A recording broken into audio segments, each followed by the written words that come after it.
Collector గారిని కూడా అడుగుతున్నాను, మరి కెన్స్టార్ ఎందుకు చూడలేదు కలెక్టర్ గారు? దాన్ని కూడా ఇన్స్పెక్ట్ చేయాలి కదా. అంటే ఆర్థిక శాఖ మంత్రి ఈఎం కూడా అయితే ఎవరికి షిప్ కనపడదు, తెరలు ఉంటాయి. ఒకే షిప్ లో ఒకే మనిషి ఈయంకుడు 42,000 టన్నులు షిప్ మొత్తం నింపి పంపిస్తున్నాడు. దాంట్లో లేవా పీడీఎస్ బియ్యం, రేషన్ షాప్ బియ్యం? దాంట్లో లేవా? ఎతకరా దాంట్లో? ఎందుకు ఎతకరు? కాబట్టి ఇందులో నిజాయితీ అంటే నా ప్రశ్నలకు సమాధానం చెప్పండి. నేనైతే అతను నిజాయితీగానే వెళ్ళాడు, పాపం ఏదో పట్టుకుందామని వెళ్ళాడే అని అనుకుంటున్నాను. కానీ ఇవన్నీ ప్రశ్నలు, సందేహాలు. షిప్ లోకి వెళ్లాలంటే పర్మిషన్ ఇవ్వాల్సిన వాళ్ళు ఇద్దరు ఆయనతో పాటే ఉన్నారు. ఇక వెళ్ళనివ్వడం ఎవడు?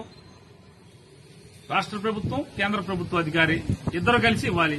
ఇద్దరు అక్కడే ఉన్నారు ఆయనతో పాటు షిప్ లో. మళ్ళీ ఎందుకు ఎవరు వెళ్ళనివ్వలేదు? కలెక్టర్ని ఎందుకు వెళ్ళనిచ్చారు? 2 కెన్స్టార్కి ఎందుకు వెళ్ళరు మీరు? స్టెల్లా దగ్గరికి, స్టెల్లా చుట్టే రౌండ్ కొడతారు, షూటింగ్ ఎందుకు చేస్తారు? కెన్స్టార్కి కూడా వెళ్ళాలి కదా. చంద్రబాబు గారు వెళ్ళొద్దన్నాడా? సమాధానం చెప్పాలి, ఖచ్చితంగా చంద్రబాబు గారు చెప్పాలి. ఉప ముఖ్యమంత్రి గారు కూడా సమాధానం ఖచ్చితంగా చెప్పి తీరాల్సినటువంటి అవసరం. ఎందుకంటే మీరు ఎవరిని ఏమారుద్దాం అనుకుంటున్నారు? ఇది నిజాయితీ కూడినటువంటి మీ పర్యవేక్షణ, మీ రైడా, మీ పట్టుకునే ప్రయత్నమా, లేదా కేవలం ఏదో జరుగుతుంటే దాన్ని జగన్మోహన్ రెడ్డి గారికి బురద రాద్దామనే, విషం చిమ్ముదామనే? సమాధానం చెప్పాలి కదా. ఇందులో జగన్మోహన్ రెడ్డి గారికి ఏంటి సంబంధం?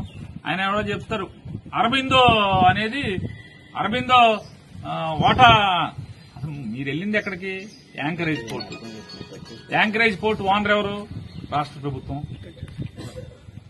మీరు వెళ్ళిందేమో యాంకరేజ్ పోర్టులోంచి. యాంకరేజ్ పోర్టు ఎవరిది? అరబిందోలో వాటా. అరబిందో వాళ్ళకి వాటా ఉంది యాంకరేజ్ పోర్టులో.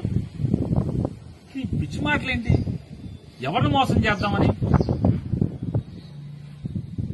డీప్ సీ మన మామూలుగా మీరు వెళ్తే బెర్త్ మీదకి వచ్చేస్తుంది కదా. అరబిందో ఒక వాటా ఉన్న పోర్ట్ అయితే, కాకినాడ పోర్ట్ అయితే. మీరు వెళ్ళిందేమో యాంకరేజ్ పోర్టు కదా. యాంకరేజ్ పోర్టు ఓనర్ ఎవరు? రాష్ట్ర ప్రభుత్వం కదా. ఎందుకు ఇదంతా ఈ ప్రశ్నలన్నింటి కూడా